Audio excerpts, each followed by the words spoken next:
శ్రీ మహాగణాధిపతయే నమః. అపార కరుణాసింధుం జ్ఞానదం శాంతరూపిణం శ్రీ చంద్రశేఖర గురుం ప్రణమామి ముదాన్వహం. సాధన రహస్యము. ఏకం సత్ విప్రా బహుదా వదంతి. శ్రీ అనుభవానంద గ్రంథమాల, బాపట్ల, భీమునిపట్నం. సర్వ సిద్ధాంత సౌరభాది బహు గ్రంథకర్తలు శ్రీ రామకృష్ణాశ్రమములు, బాపట్ల, భీమునిపట్నం. సంస్థాపకులు శ్రీ పరమహంస పరివ్రాజకాచార్య శ్రీ అనుభవానంద స్వాముల వారు తమ శిష్యురాలు శ్రీ మాతాజీ త్యాగీశానందపురి వీరికి వ్రాసిన వేదాంత లేఖలు. 8వ భాగం యమం ఆస్తేయం. ప్రియమైన మాతాజీ, పూర్వపు ఉత్తరాల్లో యమానికి ప్రథమాంగాలుగా ఉన్న అహింస, సత్యాలను గురించి విన్నావు. నేను ఈ జవాబులు వ్రాస్తూ ఉంటే నీవు నా ముందు ఉన్నట్లే ఉంది సుమా. నీ ముఖం కనపడుతూనే ఉంది. వీటిని నీవు అర్థం చేసుకున్నట్లే నీ ముఖ వికాసం వల్ల నేను గ్రహిస్తున్నా, వ్రాస్తున్నా. లేకపోతే వ్రాయటానికి నాకు ఉత్సాహం ఎలా ఉంటుంది? నాకు ఈ వ్రాసే ఉత్సాహం నీ ముఖం నుండి ప్రవహించి నన్ను ముంచేస్తుంటే కలంలో సిర అరగంటలో అయిపోయేటట్లు వ్రాస్తాను. చెయ్యి నొప్పి పుట్టినా లెక్క చేయకుండా రాయగలుగుతాను. అలా శ్రద్ధతో అర్థం చేసుకుంటూ చదువుతున్నావు కాబట్టి యమంలో 3వ భాగం అయిన అస్తేయాన్ని గురించి చెప్తాను, విను. ఆస్తేయాన్ని కూడా త్రికరణ శుద్ధిగా పాటించాలని వేరుగా చెప్పటం ఎందుకు? ప్రశ్న. అసలు దొంగతనం ఎందుకు చేస్తారో కొంచెం విచారిద్దాం.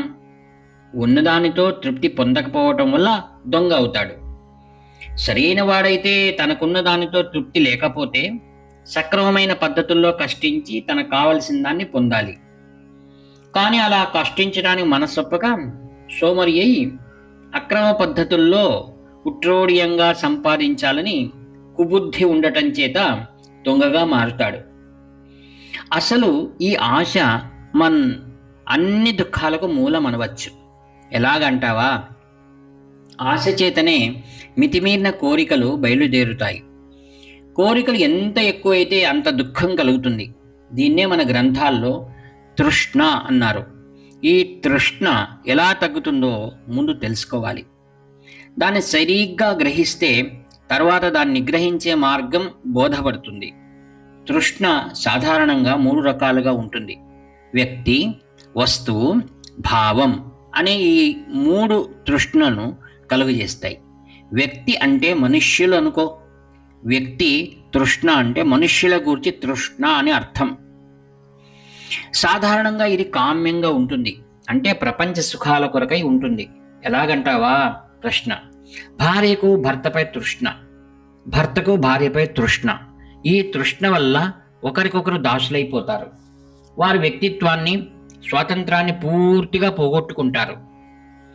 తృష్ణ విపరీతంగా పోతే భార్య భర్తలలో మాత్రమే ఇమిడి ఉండక భర్తకు స్త్రీల మీద, భార్యకు పురుషుల మీద పోతుంది.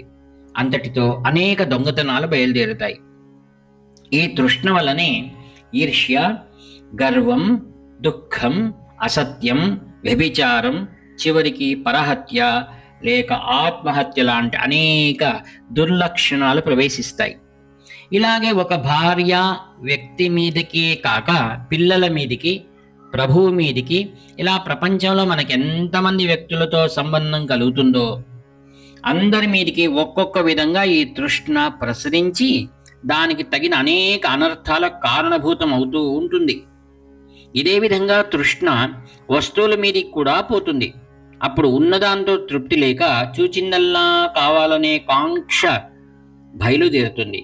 ఆ వస్తువును సంపాదించడానికి గాను సామ, దాన, భేద, దండములనే 4 విధాలుగా యత్నించి సాధ్యం కానప్పుడు ఈ 5వ మార్గం చౌర్యానికి వస్తారు. ఇదే దొంగతనం. తృష్ణకు 3వ ఆధారం భావం అన్నాను. ఎవరి భావాలను తీసుకుని గ్రంథం రాసేది, అది తన సొంతం అని ప్రకటించేది. ఈ దొంగతనం సామాన్యంగా కవుల్లో, పండితుల్లో ఉంటుంది. కాబట్టి ఇది పెద్దల దొంగతనం అనవచ్చు. ఇలా ఈ రకాల దొంగతనానికి కారణం తృష్ణ అన్నాం. ఈ దొంగతనం చేత కాదు రావణాసురుడు కులక్షయం పొందాడు. ఈ కాంక్ష వలనే బ్రాహ్మణులై పుట్టి కూడా రాక్షసులని పేరు పడ్డారు రావణుడు, హిరణ్యకశ్యపుడు మొదలైన వారు.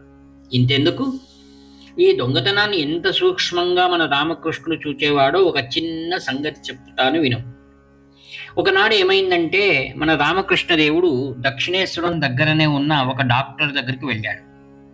ఆ డాక్టర్తో పని పూర్తి అయినాక తిరిగి వచ్చేటప్పుడు డాక్టర్ గారి కాంపౌండర్ దగ్గరికి వెళ్ళి ఒక మందు అడిగాడు. డాక్టర్ని అడిగినా ఇచ్చేవాడే, కానీ మాట వరుసగా అడిగాడు. మందుని అలా పుచ్చుకుని రామకృష్ణుడు తన బస కొంత దూరం వరకు వచ్చాడు మెల్లగా. కానీ రాను రాను కళ్ళు తిరగటం, కనిపించకపోవటం మొదలుపెట్టింది. ఇదేమా అని ఆలోచించాడు గురుదేవుడు. సూక్ష్మగ్రాహి కాబట్టి వెంటనే గ్రహించుకున్నాడు, ఆ మందు డాక్టర్ది కానీ కాంపౌండర్ది కాదుగా. అలాంటప్పుడు ఆ డాక్టర్ అనుమతి లేకుండా మందును తాను తీసుకొని రావటం దోషం కాదు మరి, అది దొంగతనమే అవుతుంది. ఆయనది అతి సున్నితమైన తత్వం కాబట్టి ఆయన మీద ఆ దోషం ఆయనకు తెలియకుండానే పనిచేసింది. వెంటనే ఏం చేశాడనుకున్నావు? తిరిగి డాక్టర్ దగ్గరికి వెళ్ళాడు. కానీ తలుపులు వేసి ఉన్నాయి. డాక్టరు లేడు, కాంపౌండరు లేడు. మన భగవానుడు కిటికీలోంచి మందును ఆసుపత్రిలోనికి పడేసి వెనక్కి తిరిగాడు. కళ్ళు బాగా కనిపిస్తున్నాయి, దారి తెలుస్తున్నది. చూచావా, దొంగతనం అంటే ఎంత సూక్ష్మంగా ఉంటుందో. ఇలాంటి దోషాలు రాకుండా ఎంతో జాగ్రత్తగా ఉండాలి అన్నమాట. అంతేకాదు, స్వప్నంలో అయినా దొంగతనం చేసినట్లు వచ్చిందా అంటే అది కూడా దోషమే. ఇలా స్వచ్ఛంగా ఉంటేనే కానీ ఆధ్యాత్మికంగా మనకు స్థానం లేదు.